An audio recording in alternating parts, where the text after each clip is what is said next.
I was their ATM for years until I did this. Before we begin the story, take a moment to support us by liking, sharing, and subscribing. Your support means the world to our channel and helps us spread more shocking true stories to light. Now, let's get started. My name's Ethan. I'm 28 years old, and 6 months ago, I walked out of my parents' house, convinced I would never set foot in it again. No dramatic exit, no slammed doors, no final screaming match, just quiet, cold finality. I didn't even pack much, just a duffel bag stuffed with a few clothes and my laptop. That was it. That was all I needed to start over. I thought I was done. Completely, utterly done. And yet here I was, sitting alone in my tiny apartment, watching my phone vibrate endlessly on the coffee table, my parents' names flashing across the screen like a cruel joke. Call after call, text after text. The sheer persistence of it was almost funny. Almost. But let's rewind for a moment, because if you're listening to this, you're probably wondering how I got here. How a son gets to the point where he has to walk away from his own family. I wish I could say it happened suddenly, that there was one big event that pushed me over the edge. But no, this was years in the making.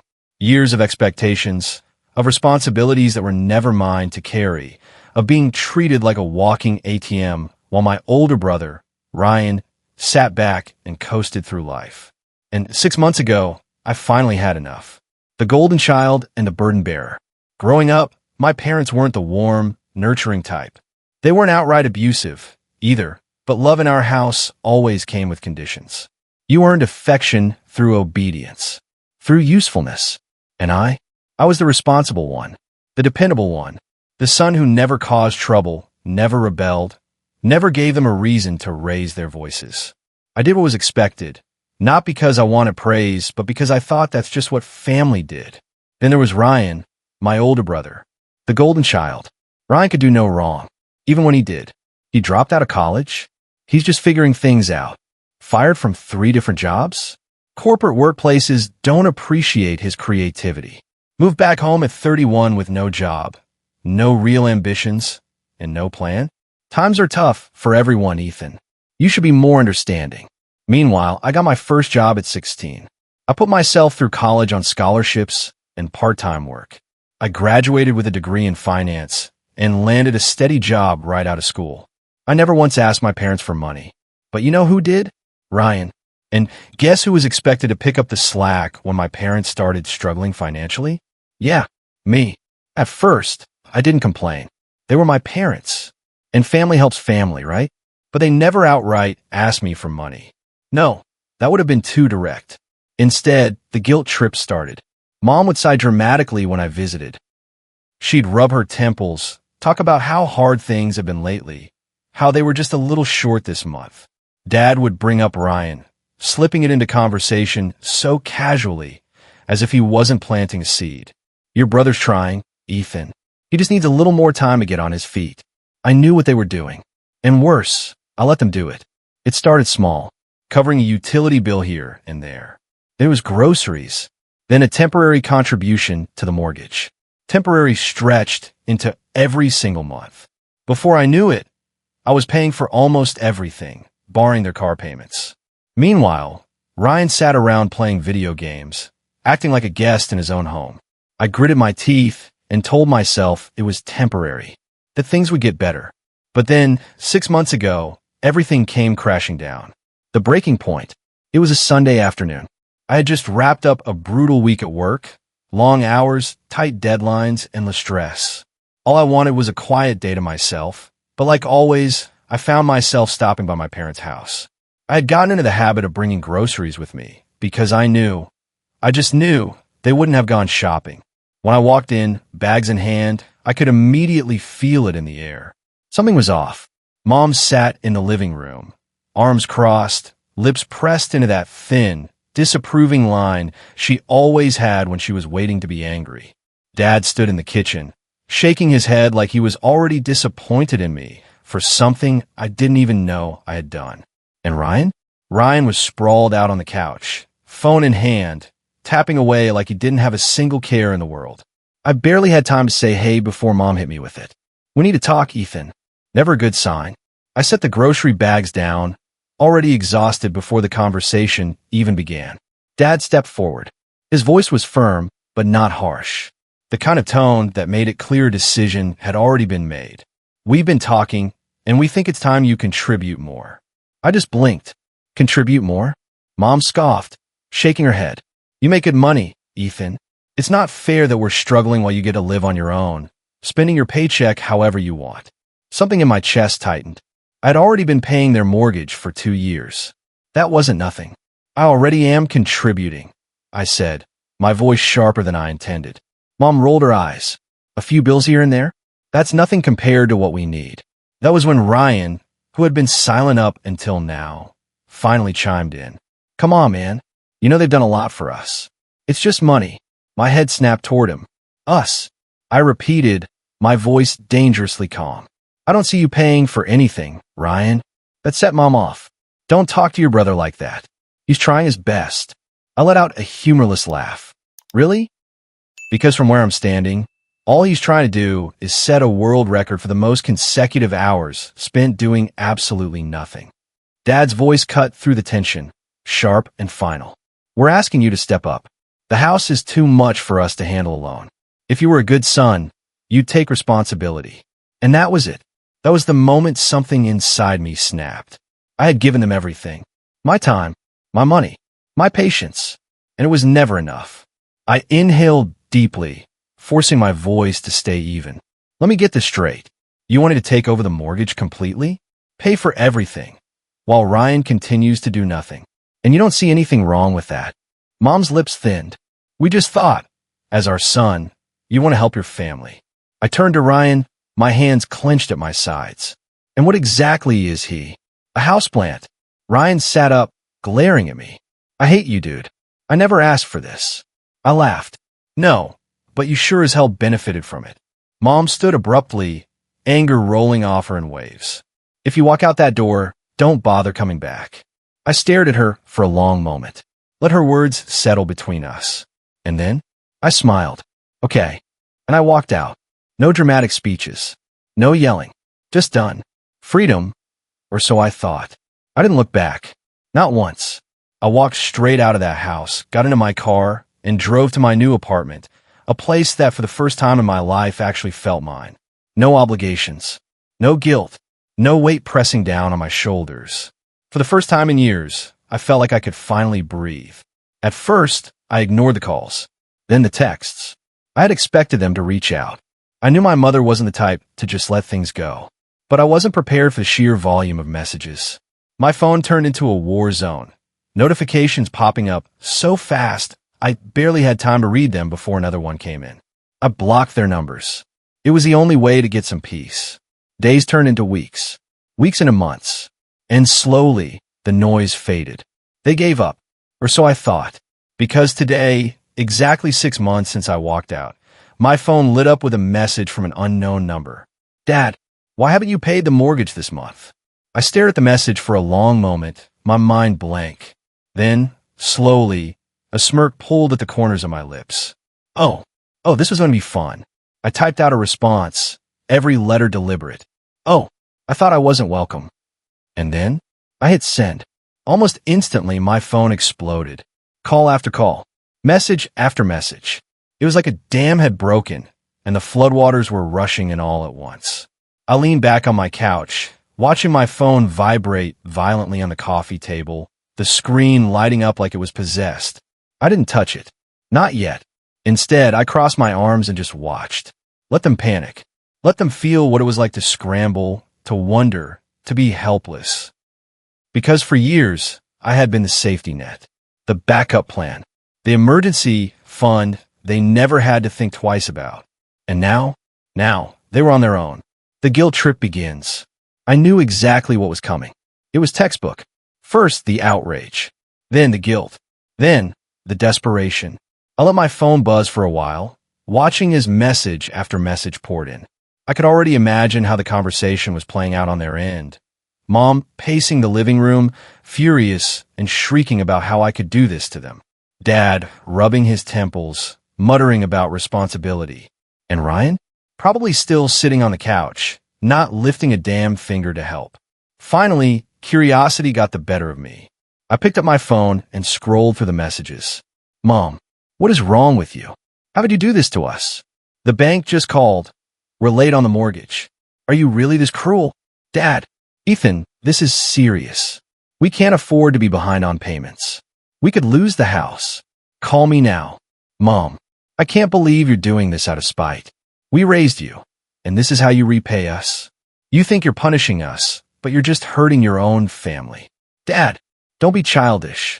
You're not a kid anymore, and we can't handle this on our own. You need to step up. Then, of course, there was Ryan. Ryan, dude, what the hell? You know they don't have the money. Are you really going to let Mom and Dad lose the house just to prove a point? Ah, there it was. The guilt trip. Right on schedule. I could have responded right away. Could have thrown back every excuse, every justification they had ever used on me. But I didn't. I let them sit in it.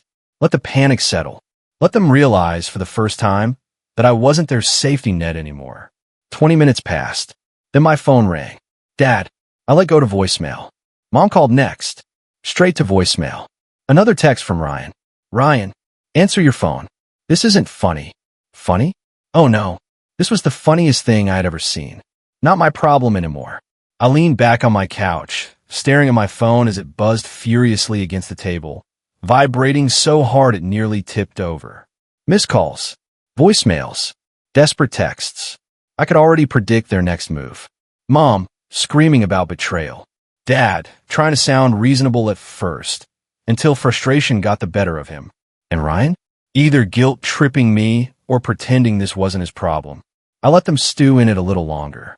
Then, finally, I typed out a response. Not my problem. I hit send. It took exactly 10 seconds for my phone to ring again. Mom. This time, I picked up.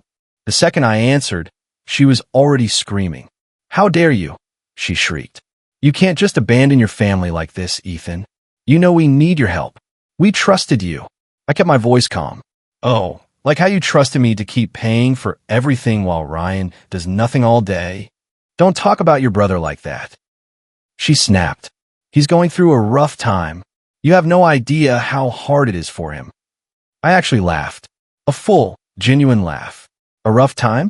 Mom, Ryan's been having a rough time for 10 years. You know who else had a rough time?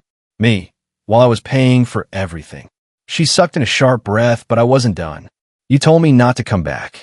I reminded her, my voice cool and even. So I didn't. And now that the money's dried up, suddenly I'm important again? That's not how this works. There was a beat of silence. Then her voice turned cold. We did everything for you, Ethan. Everything. And this is how you repay us? You walk away when we need you the most. I let out a slow breath. No, Mom. I walked away when you made it clear I was only useful as long as I was paying your bills. The line went quiet. Then, in a lower, more controlled tone, Dad's voice cut in. Ethan, he must have taken the phone from her. Listen to me.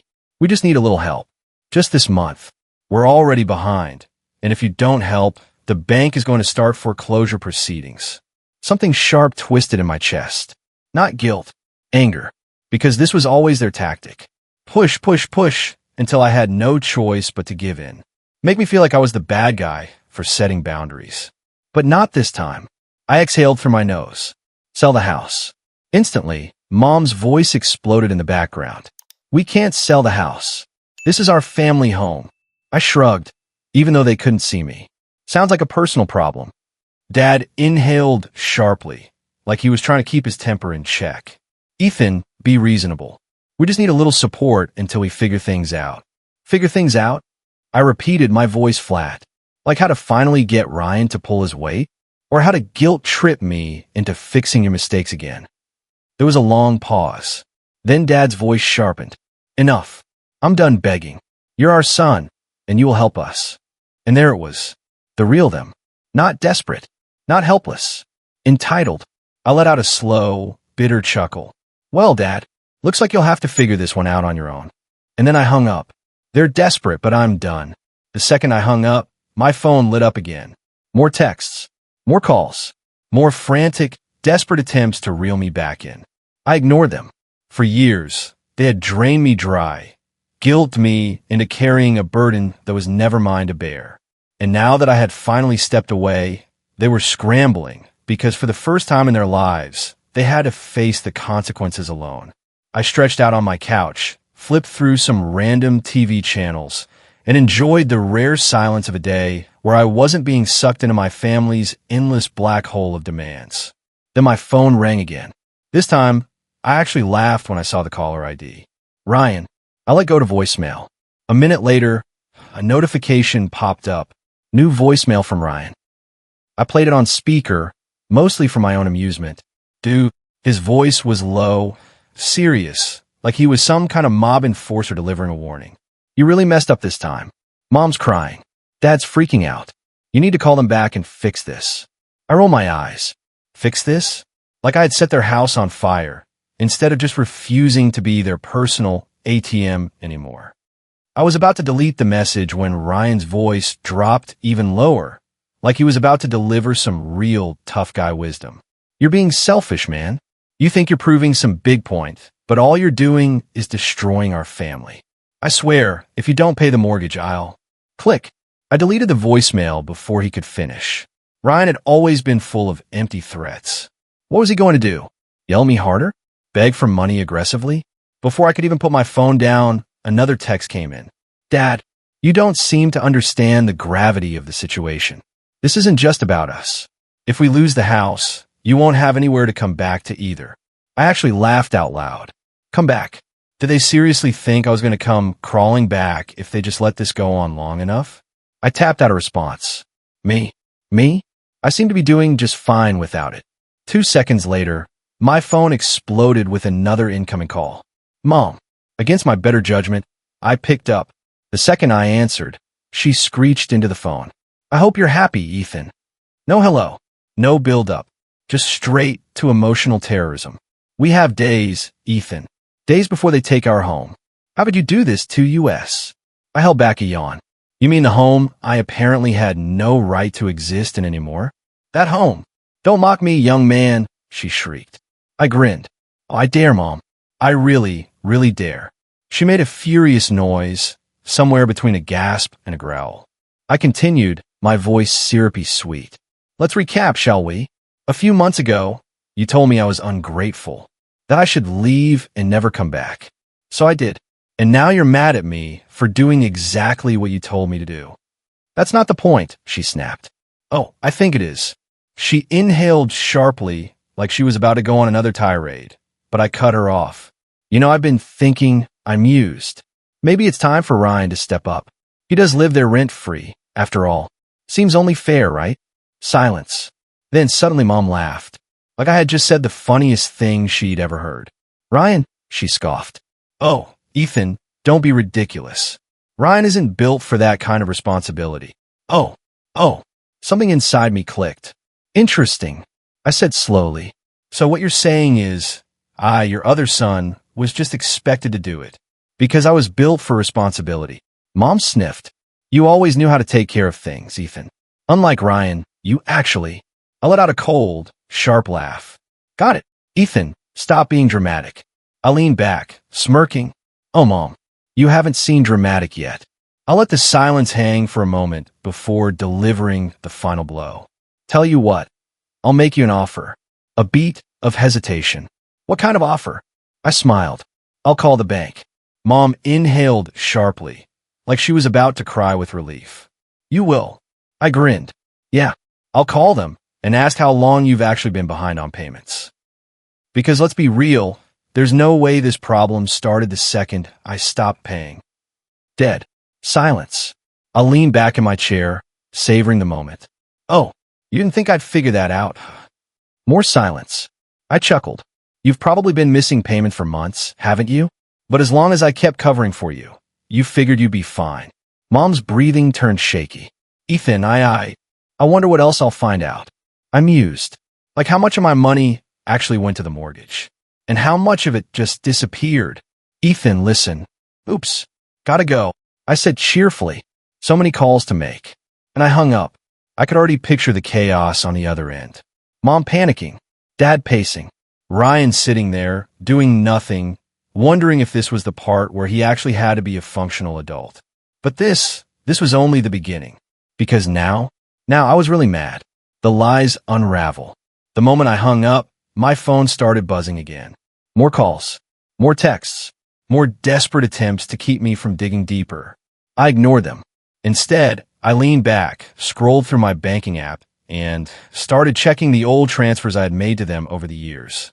Thousands and thousands and thousands of dollars, all sent like clockwork every month. But if the mortgage hadn't been paid in 8 months, then where the hell had all that money gone? That question buzzed in my mind as I finally made the call. Not to them, to the bank.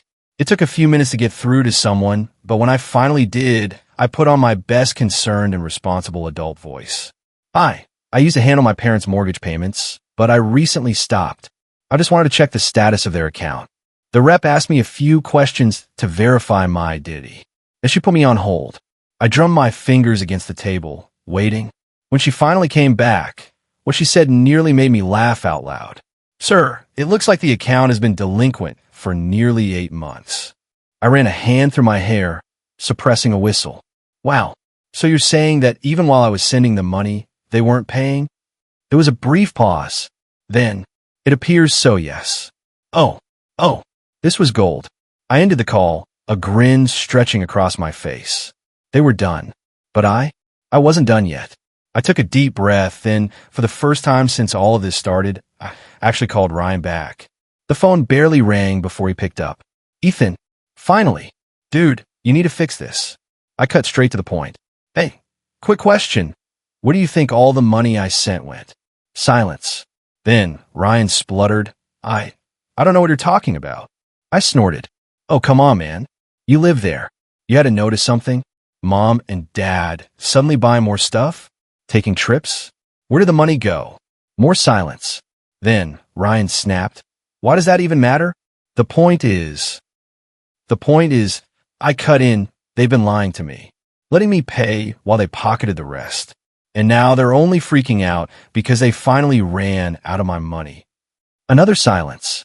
Then, suddenly, Ryan let out a frustrated breath. You don't get it, Ethan. There are parents. They needed help. I rolled my eyes. Oh, trust me. I got that memo. Loud and clear. In fact, I got on repeat. Every month. For years. Ryan's voice sharpened. You're being cruel. I smirked. No, Ryan. I'm just letting them deal with the consequences of their own stupidity. I could practically hear his jaw clenching.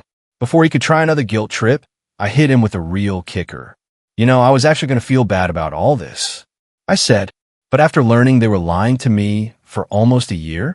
Nah, they can figure this out without me. Ryan's voice dropped into a growl. You're making a mistake. I smirked. Yeah? Well, guess we'll see. And I hung up. The final blow.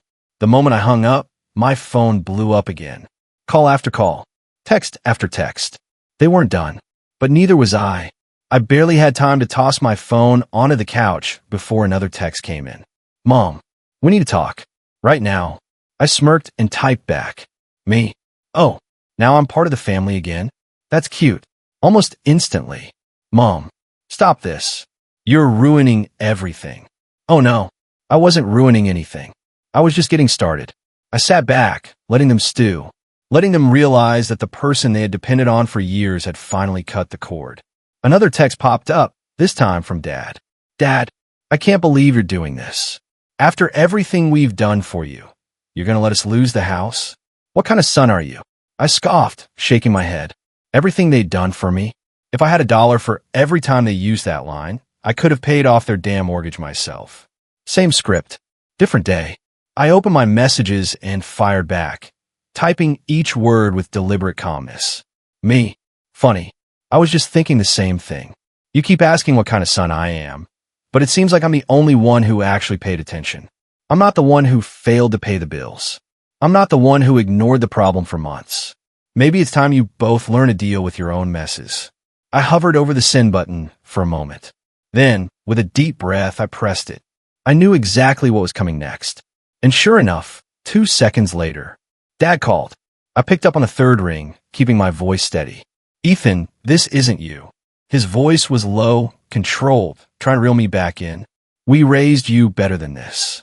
I clenched my jaw. Really? Because the only thing I remember is you being there when it was convenient. There was a long pause on the other end. I let the bitterness spill out, years of resentment finally pushing through.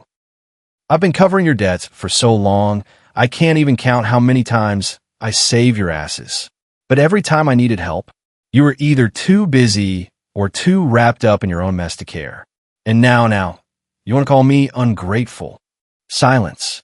I could feel him scrambling for the right words. Then, finally, he exhaled. Ethan, we messed up. His voice cracked slightly. But please, we need your help. You know we're not going to make it without you. I paused, my fingers tapping the armrest. Then, quietly, I said, No, Dad. You need to learn to stand on your own. You've been living off my generosity for too long. It's not my responsibility to fix your mistakes anymore. A deep sigh. Please, Ethan. We'll pay you back. We swear. I laughed. A cold, sharp laugh. Funny, because I've been waiting for that payback for years. Where is it, Dad? Where's the appreciation for everything I've done? More silence. Then, finally, Ethan, I'm sorry. His voice was low, broken. You've been more than generous, and I took you for granted. But don't let us lose the house. Please, I'm begging you. This is everything. It was a weak play, the same one I had fallen for so many times before. But this time, it didn't work. I inhaled deeply. No. His breath hitched. What? I exhaled slowly, voice firm. I said no. Ethan, please. I cut him off. You're going to learn how to deal with this on your own. I'm done. And then, I hung up. For a moment, I just sat there. And for the first time in years, I felt free. The last straw. For the first time in my life, I had said no. And they couldn't handle it. My phone stayed silent for about 5 minutes, just long enough for me to think maybe, just maybe, they had finally accepted reality. Then, another text came in. Mom, you don't understand. You'll regret this. You'll see how far this will go. We need you, Ethan. Don't let this ruin everything. I almost snorted. I didn't understand? No, they didn't understand. They still thought I was just a tool to be used until it was convenient for them. I typed back without hesitation. Me, you've had enough time. I'm done bailing you out. Deal with the mess you made. I'm not your fall guy anymore. Then, without waiting for a response, I turned my phone off. And just like that, the weight I had been carrying for years, it was gone. Was I wrong? It's been a few weeks since I cut them off completely. At first, I expected them to show up at my door, to try and drag me back into their mess. But they didn't. Maybe they finally realized I meant what I said. Or maybe they're just waiting for me to cave. But I won't. For years, I let myself believe that being a good son meant sacrificing everything for them. But the truth? A good son doesn't mean being a doormat. A good son doesn't mean paying everyone else's way while they sit back and do nothing. A good son doesn't mean setting himself on fire to keep others warm. So now, I'm asking you all, did I go too far? Should I have found another way to handle this? Or was I finally right to cut them off and force them to face the consequences? I really want to know what you think. Let me know. If you enjoyed this story, don't forget to hit that like button, share this video with your friends, and subscribe for more real-life family dramas. Let me know in the comments what you think about today's story. Was it fair or totally messed up? See you next one.